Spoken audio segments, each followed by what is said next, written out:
तो दोस्तों आप सभी बच्चों के लिए त्रैमासिक परीक्षा के लिए, अर्धवार्षिक परीक्षा के लिए और वार्षिक परीक्षा के लिए सब के लिए हम चीज़ें अवेलेबल करवा रहे हैं, जिसमें से आज हम ये प्रादर्श प्रश्न पत्र हल सहित लेकर आ चुके हैं कक्षा 12वीं हिंदी विषय के लिए। एमपी बोर्ड के सभी बच्चों का बहुत बहुत स्वागत है। आप सभी चैनल को सब्सक्राइब करके रखें, क्योंकि आप सबके लिए हम ऐसी चीज़ें लाते रहते हैं। आइए स्टार्ट करते हैं दोस्तों। सभी बच्चों को इस प्रकार के नोट्स यदि चाहिए तो उसके लिए आप सभी को एक काम करना है। ऐप की लिंक मैंने डिस्क्रिप्शन में डाल दी है, ऐप को जरूर डाउनलोड करें और सभी जो नोट्स हैं उसको प्राप्त कर लीजिएगा विथ वीडियोस। तुलसीदास के अनुसार पेट की आग को कौन बुझा सकता है? यहाँ पर आपका पहला सही विकल्प आ चुका है। तो देखिएगा, आपके ऑप्शन है बनिया, राम, किसान या फिर मजदूर। तो भगवान राम जो है ये पेट की आग को बुझा सकते हैं, क्योंकि उनको पालनकर्ता बोला गया है। क्या बोला गया है? पालनकर्ता, यानी कि पालने वाले। ठीक है, तो यहाँ पर भगवान राम आएगा आंसर में। तुलसीदास का जो प्रतिनिधि ग्रंथ है रामचरितमानस है। रामचरितमानस, रामचरितमानस की भाषा यानी कि भाषा, लैंग्वेज अवधी भाषा है। ठीक है, प्रातःकाल उठ के रघुनाथा, माता पिता गुरु ना वही माथा। रामचरितमानस हमें बहुत सारी शिक्षा प्रदान करता है। यहाँ पर तुलसीदास के अनुसार पेट की आग को भगवान राम बुझा सकते हैं। This is very correct. इसके बाद नेक्स्ट देखिएगा, संस्कृत साहित्य के कवि कालिदास ने शिरीष के फूल को माना है। तो कोमल माना है। क्या माना है? कोमल। और यहाँ पर कालिदास जो है, कालिदास का संबंध कहाँ से है?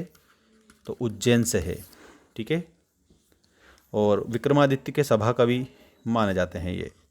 ठीक है, थे माने के जाते हैं, थे। कालिदास विक्रमादित्य सभा कवि आसीत।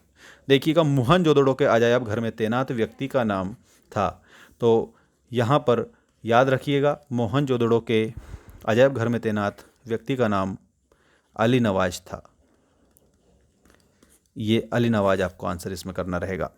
टीवी पर प्रसारित खबरों में सबसे महत्वपूर्ण है विजुअल, बाइट और नेट या फिर उपरोक्त सभी। तो आपके आंसर में लिखना है उपरोक्त सभी। आपका आंसर होगा उपरोक्त सभी। All of this will be correct answer. Option number D, यानी कि जब टीवी पर खबरें प्रसारित करते हैं तो विजुअल भी होता है, बाइट भी होता है और नेट भी होता है। ये सब जरूरी है, इसलिए हम उपयोग करेंगे उपरोक्त सभी का। चलिए, इसके बाद में देखते हैं हम क्वेश्चन नंबर 5। शांत रस का स्थायी भाव क्या है? तो यहाँ पर शांत रस का निर्वेद होगा। ठीक है, एक और बात आप समझिएगा, यहाँ पर आश्चर्य जो लिखा होता है, आश्चर्य, विस्मय और आश्चर्य, ठीक है, ये एक ही बात है। उत्साह जो होता है ये आपको याद रखना है, और ये कौन से रस का है? तो दोस्तों प्यारे बच्चों, यहाँ पर वीर रस का स्थायी भाव उत्साह बन जाएगा, वीर रस। ठीक है, और आश्चर्य किसका है? अद्भुत रस का है, अद्भुत रस का। निर्वेद, निर्वेद आपका शांत रस का हो जाएगा, जो कि इसमें पूछा है। जुगुप्सा या घृणा किसका होता है? जुगुप्सा भी होता है एक तो, और इसके अलावा घृणा होता है। ठीक है, जुगुप्सा या घृणा। जल्दी से आप सभी बच्चे कमेंट करके मुझे बताएंगे कि जुगुप्सा या घृणा किस रस का स्थायी भाव है। यहाँ पर शांत का पूछा है तो निर्वेद है। आश्चर्य और विस्मय ये अद्भुत रस का है।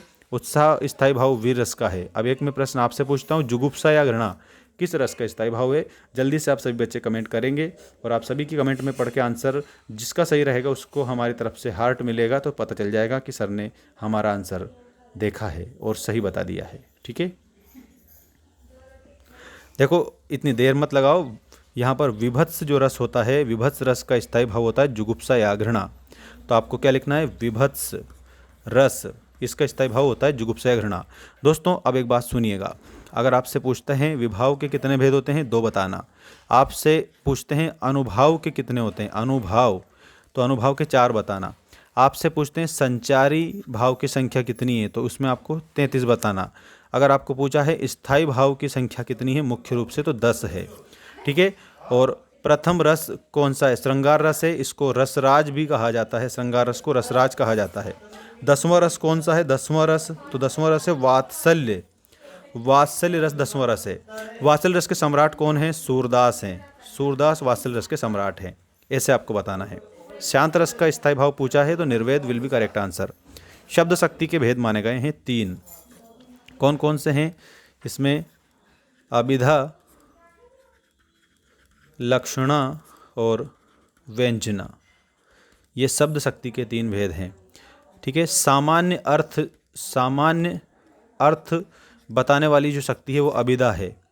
लक्ष्यार्थ यानी कि लक्ष्यार्थ बताने वाली, लक्ष्य किया गया अर्थ बताने वाली लक्षणा है।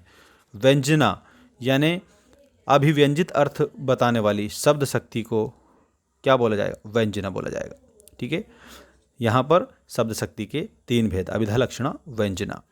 अब रिक्त स्थानों की पूर्ति कीजिए वाला क्वेश्चन देखिएगा और कंप्लीट करें आप सभी स्टूडेंट्स को। यदि इसके नोट्स चाहिए जो मैं यहाँ पर आपको बता रहा हूँ, तो इसके लिए आपको मेंस एजुकेशन ऐप डाउनलोड करके मात्र 199 रुपये में सारे नोट्स प्राप्त कर लेने हैं, जो आपकी वार्षिक परीक्षा तक वैलिडिटी रहेगी, यानी 1 साल वैलिडिटी रहेगी, अनलिमिटेड वैलिडिटी रहेगी।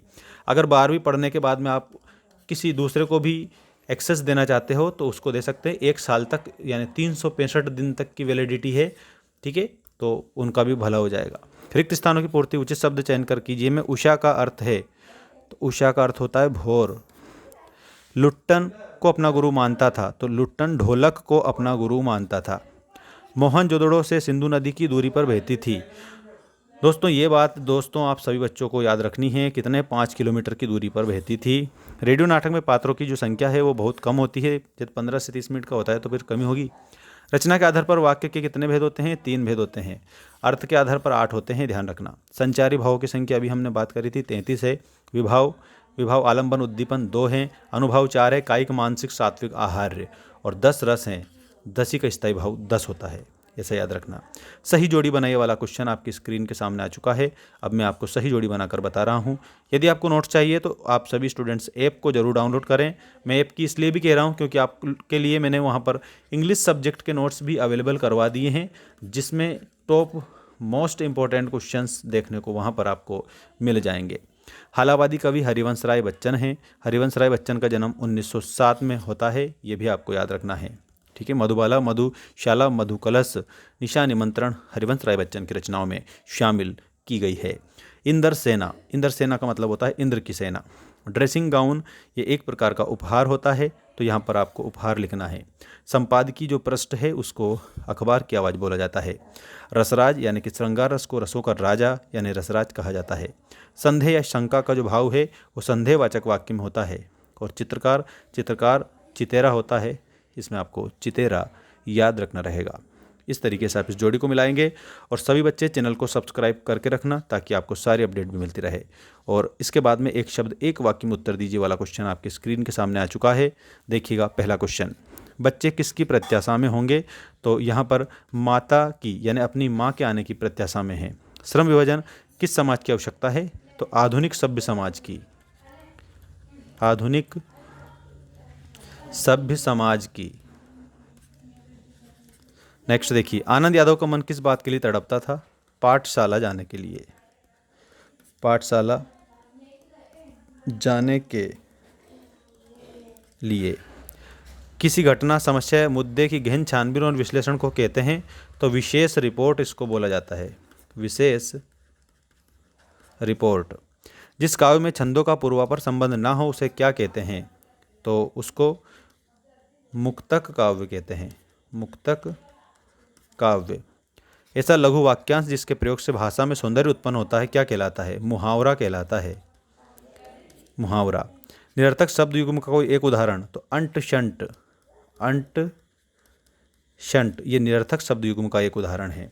अब इसका भी स्क्रीनशॉट ले लीजिएगा। ऐप की लिंक डिस्क्रिप्शन में दे रखी है और नोट्स की लिंक भी डिस्क्रिप्शन में दे रखी है। सभी स्टूडेंट्स डाउनलोड जरूर कर लीजिएगा। अब इसके बाद में सत्य असत्य लिखे वाले क्वेश्चन आपके स्क्रीन के सामने आ चुके, देखिएगा यहाँ पर। फिराक गोरखपुरी रुबाइयाँ श्रृंगार रस पर आधारित है। तो दोस्तों इसका आप कमेंट करके आंसर देना सभी स्टूडेंट्स जरा। फिराक गोरखपुरी की रुबाइयाँ हैं, ये पार्ट भी हमारा।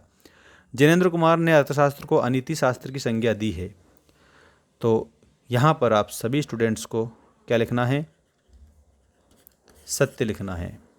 आनंद यादव मराठी भाषा के विख्यात साहित्यकार हैं, डॉक्टर आनंद यादव। तो इसमें आप लोगों को सत्य बताना है। निरक्षरों के लिए मुद्रित माध्यम बहुत उपयोगी होते हैं, तो इसमें आपको असत्य लिखना है। रस को काव्य की आत्मा कहा गया है, तो ये बात बिल्कुल सत्य है, रस को काव्य की आत्मा कहा जाता है। उन्मुक्त शब्द तत्सम भाषा का शब्द है, उन्मुक्त। तो यहाँ पर आप सभी स्टूडेंट्स उन्मुक्त में क्या लिखेंगे? सत्य लिखेंगे। ठीक है, ये सही है दोस्तों। तो इसमें आपको क्या लिखना है? सत्य लिखना है। ठीक है। अब अगला जो आपका जो सेट है वो मैं बताता हूँ। देखिएगा, ये वाला आपका नेक्स्ट प्रादर्श प्रश्न पत्र के तौर पर मैंने 4 सेट आप लोगों के लिए बनाए हैं, त्रैमासिक परीक्षा के लिए, अर्धवार्षिक परीक्षा के लिए और वार्षिक परीक्षा के लिए।